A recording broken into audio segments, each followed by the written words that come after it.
எந்த காரியத்தை உலகில் செய்தாலும் வைராக்கியம் தேவை. இப்படியெல்லாம் சொல்லி எங்களை சன்னியாசி ஆக்க போறீங்களா என்று நினைக்காதீங்க. அப்படியெல்லாம் இல்லை. வைராக்கியம் என்றால் குறிக்கோள் மேல தீவிரமாய் இருக்கிறது. எவ்வளவு தூரம் லட்சியத்தின் மேல் ஆர்வம் அதிகமாக இருக்கிறதோ அவ்வளவு தூரம் வைராக்கியம் அதிகமாகும். ஒரு கிராமத்திலே ஏகாம்பரம் என்று ஒரு விவசாயி இருந்தான். மற்ற விவசாயிகள் விதை நட்டாங்க. ஆனால் இவனோ தண்ணியோ கால்வாயோ வெட்டல. ஆனால் இன்னைக்கு கால்வாய் வெட்டி தண்ணிய நிலத்திற்கு பாய்ச்சாம வீட்டுக்கு வரமாட்டேன் அப்படின்னு ஒரு சபதம் செய்திருக்கான்.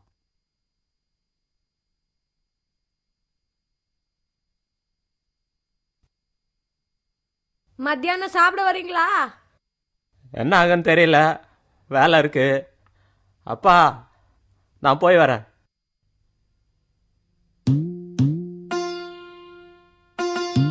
என்ன ஏகாம்பரம், காலங்காத்தால வேலையை ஆரம்பிச்சிட்ட போல் இருக்க? ஆமா, நமக்கு என்னன்னா கால்வாயை வெட்டியே சாக வேண்டி இருக்கு.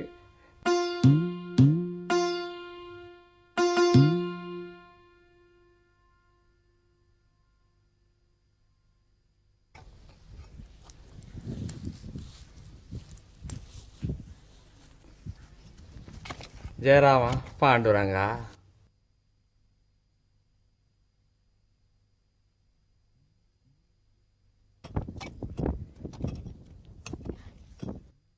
அப்பா, சாப்பிட கூப்பிட்றாங்கப்பா. ஓ, சாப்பாடா? வர்றேன்ப்பா. என்ன ஏகாம்பரம், சாப்பிட வரலையா? நீ போப்பா, எனக்கு வேலை இருக்குது, நான் அப்புறமா வரேன்.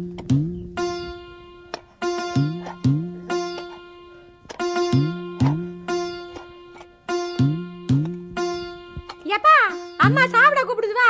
எனக்கு பசிக்கலம்மா, நீ போ. நீ வரணும்னு சொல்றல. நீ போன்னு சொல்றேன்ல. வந்துதான் ஆனும்.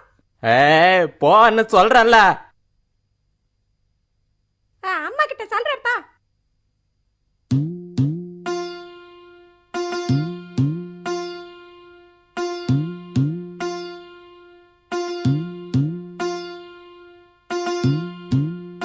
சின்ன பொண்ணு மேல என் கோபப்படுற? நான் வேலை பண்ணும்போது கூப்பிட்டு இருந்தால, அதுக்கு தான். சாப்பிட வர சொன்னா தப்பா? எல்லாரும் தண்ணி இல்லாம கஷ்டப்படுறாங்க. இப்போ உனக்கு சாப்பாடு தான் முக்கியமா? தண்ணி இல்லன்னா சாப்பிட கூடாதுன்னு யாராவது சொல்லிருக்காங்களா? திரும்ப திரும்ப இதே பேசிட்டு இருந்துனா பாரு. சரி, இப்போது சாப்பாடு கொடுத்து அனுப்பிட்டா போ. இங்க இருந்து வெட்டிடுவேன் வெட்டி. வாடி போலாம். சாப்பிடல நமக்குனா.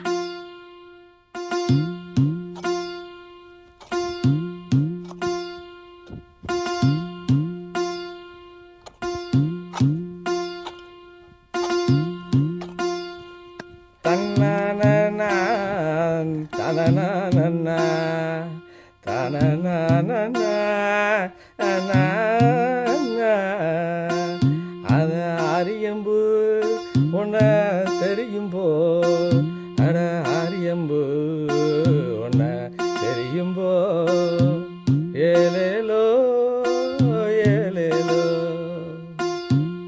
ஏகாம்பரம், பீடி குடிக்கிறியா?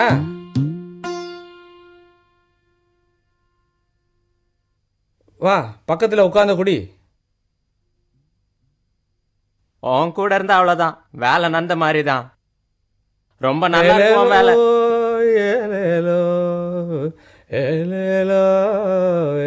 கண்ணு, இப்படி பாடிட்டு இருந்தா முன்னேற மாட்டேன். விளையாடுறியா? போயா போ, அங்க வேலை பண்ணு. விவசாயம் அப்படி ஒன்னு சுலபம்ல.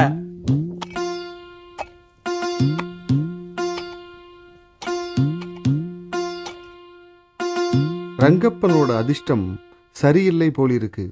அதனால ஒரே மூச்சில் வேலை பண்ணவே முடியவில்லை. ஏய், நீ இப்படி அப்படி இருந்தா நல்லா தண்ணி வந்துருண்டா. என்ன பண்றது ஏகாம்பரம், எல்லாத்தையும் பார்க்க வேண்டியிருக்கு. போலன்னா ரொம்ப பேஜாரா போயிடும். இந்த காலத்துல தண்ணி கிடைக்கிறதே கஷ்டம். இப்படி வேலை பண்ணா கிடைச்ச மாதிரிதான்.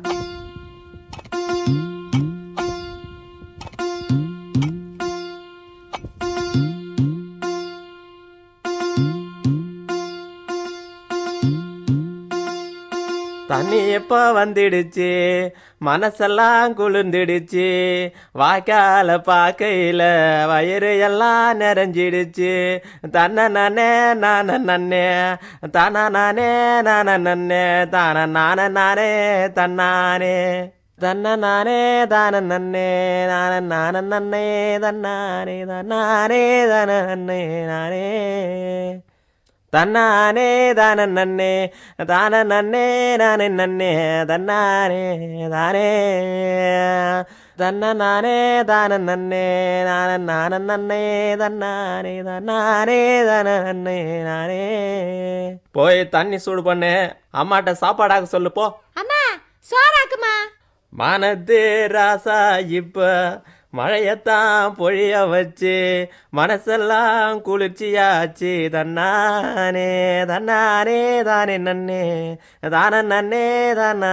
என்ன ஏகாம்பரம், வேலையெல்லாம் ஆயிடுச்சா? வீட்டுல இருந்து வந்து என் வேலையை கெடுத்துட்டாங்க. என்ன தாத்தா நல்லா இருக்கீங்களா? முழு மூச்சில வேலை பார்த்துட்டு நிலத்திற்கு தண்ணி பாய்ச்சின சந்தோஷத்துல ஏகாம்பரம் சந்தோஷமா ஜாலியா இருக்கான். ரங்கண்ணா அது இதுன்னு சொல்லிட்டு வேலை செய்யாம நிலத்திற்கு தண்ணி விட முடியல. இதே மாதிரி ஆன்மீக உலகிலேயும் 2 விதமான வைராக்கியம் இருக்கு. யாருக்கு தீவிர வைராக்கியம் இருக்கோ அவன் இன்னைக்கே கடவுளை பார்த்திடுறேன் இல்லைன்னா உயிரை விட்டுடுறேன்னு சொல்றான். ஆனா மந்த வைராக்கியம் யாருக்கு இருக்கோ அவன் ரங்கண்ணா மாதிரி இந்த ஜென்மத்திலே கடவுளை பார்க்கலன்னா அடுத்த ஜென்மத்திலே பார்ப்பேன் அப்படின்னு சொல்றான். வைராக்கியம் எந்த அளவிற்கு தீவிரமாக இருக்கிறதோ அந்த அளவிற்கு பலன் கிடைக்கும்.